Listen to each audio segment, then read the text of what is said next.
आज हम लोग पढ़ेंगे संख्याओं का प्रसारित रूप। इसके बाद संख्याओं में स्थित अंकों का मान, और ये आपका लिखा हुआ है types of value, local value, place value और थोड़ा सा भारतीय संख्यांकी पद्धति। तो आइए सबसे पहले हम लोग जो है संख्याओं के प्रसारित रूप को समझने से पहले थोड़ी सी हम चर्चा करेंगे भारतीय संख्यांकी पद्धति। अगर मान लिया जाए कि जैसे यहाँ पर ये लिखा हुआ है 8 5 3 2 4 7, तो भारतीय संख्यांकी पद्धति में इसको पढ़ने के लिए थोड़ा सा हम क्या करते हैं कि ये हमारा लेफ्ट हैंड साइड है और ये हमारा राइट हैंड साइड है, तो हम जो है राइट हैंड साइड के तरफ से दहाना स्टार्ट करते हैं और लेफ्ट हैंड साइड की ओर बढ़ जाते हैं। तो यहाँ इसको हम पढ़ते हैं इकाई। क्या पढ़ते हैं? इकाई। इसके बाद ये हमारा हो जाएगा दहाई, फिर इसके बाद इसको हम पढ़ेंगे सैकड़ा, और फिर ये हो गया हमारा हजार, फिर इसके बाद ये हो जाएगा हमारा 10,000, और इसके बाद इसको हम लाख पढ़ेंगे, और इसी के आगे मान लीजिए कि यहाँ पर हम 9 लिख लिए तो इसको हम पढ़ेंगे 10 लाख। यहीं तक हम लोग समझते हैं भारतीय संख्यांकन पद्धति में। इसके आगे भी है 10 लाख के बाद करोड़, 10 करोड़ उसके भी आगे है, लेकिन हम लोग यहीं तक समझते हैं 10 लाख तक। तो अब इसको पढ़ना होगा भारतीय संख्यांकन पद्धति में, तो क्या पढ़ेंगे?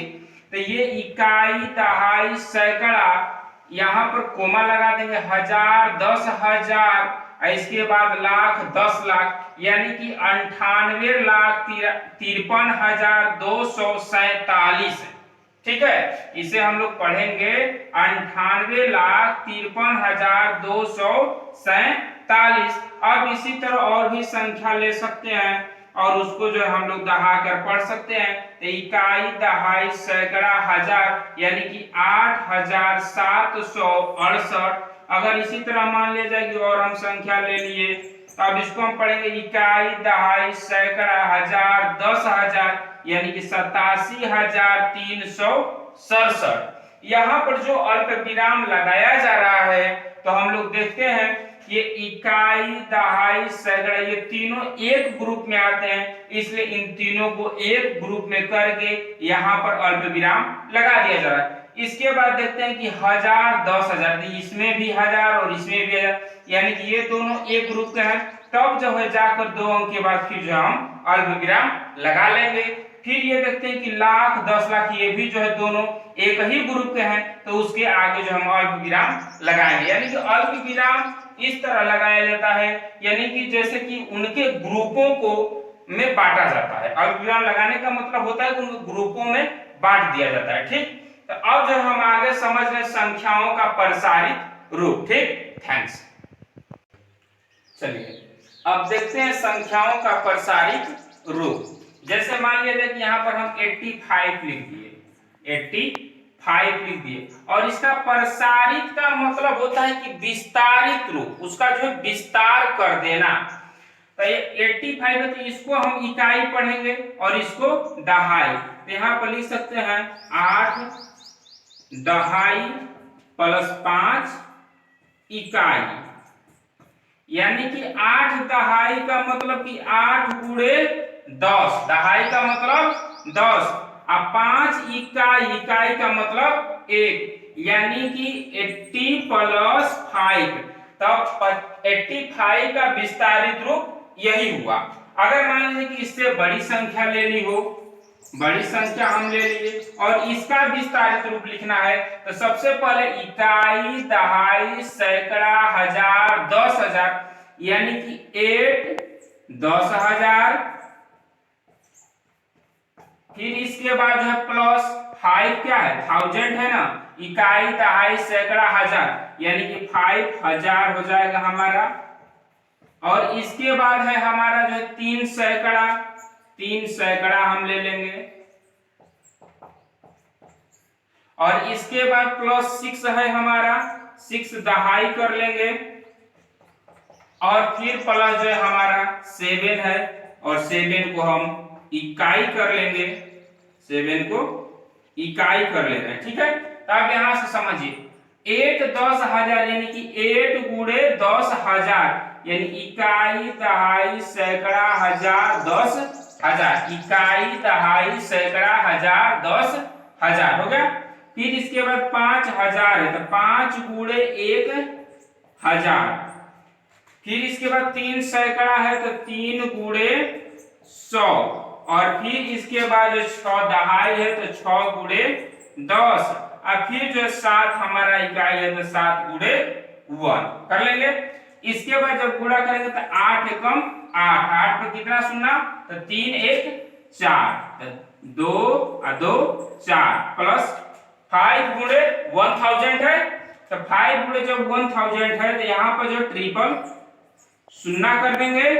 इसके बाद जो 3 गुणे 100 है यानी कि 3 एकम 3 और डबल शून्य कर लेंगे। और 6 गुणे 10 है तो यहाँ पर जो है 60 हो जाएगा। और यहाँ पर 7 गुणे 1 है तो 7 एकम 7 हो जाएगा यानी कि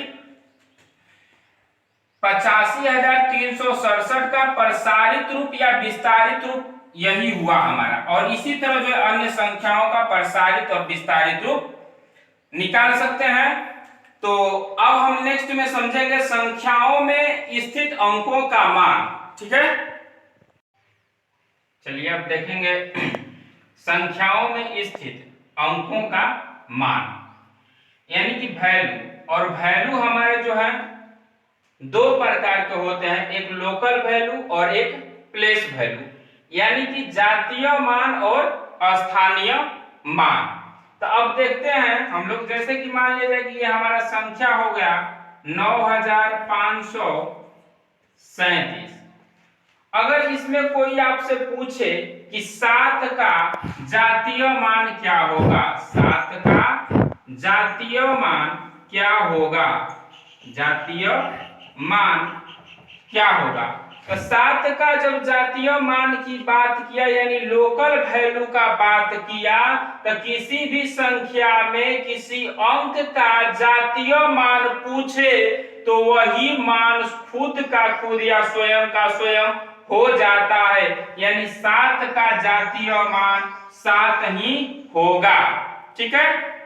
अब उसी तरह अगर मान लिया जाए कि इसमें कोई पूछ दे कि 5 का जातीय मान क्या होगा, तो 5 का जातीय मान क्या होगा, तो 5 का जातीय मान बराबर स्वयं का स्वयं हो जाएगा, यानी कि 5 ही होगा, ठीक है।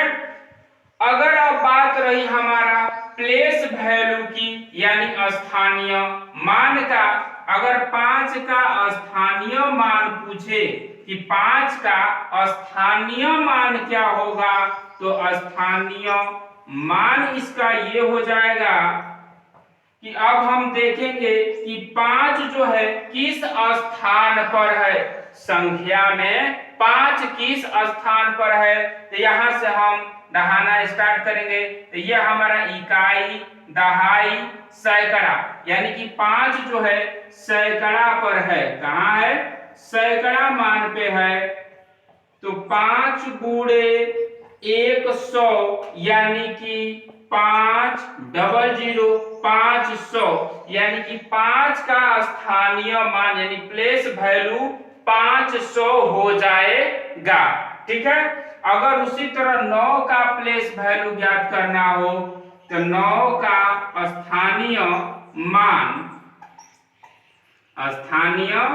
मान इक्वल यानी बराबर हो जाएगा। तो सबसे पहले हम देखेंगे कि 9 जो है संख्या में किस स्थान पर है, तो इकाई, दहाई, सैकड़ा, हजार पे है, तो यानी कि 9 गुणे 1000 हो जाएगा। और यहाँ पर 9 गुणे 1000 बराबर 9000, यानी कि 9 का प्लेस वैल्यू हमारा 9000 यानी कि 9000 हो जाएगा। यदि 9 का पूछता कि जातीय मान यानी कि लोकल वैल्यू क्या होगा, तो जब 9 का लोकल वैल्यू का बात किया जाए तो ये खुद का खुद हो जाता है, यानी कि 9 ही होगा, यानी कि लोकल वैल्यू किसी अंक का किसी संख्या में पूछा जाए तो स्वयं का स्वयं हो जाता है, और स्थानीय मान पूछा जाता है तो उसको देखा जाता है कि वह अंक उस संख्या में किस स्थान पर है, जिस स्थान पर होता है वही उसका स्थानीय मान कहलाता है। ठीक है, तो थैंक्स। आज का वीडियो हमारा यहीं तक रहा। यदि हमारी वीडियो अच्छी लगती हो तो आप लाइक, शेयर, कमेंट और हमारी चैनल को सब्सक्राइब जरूर करें। थैंक्स।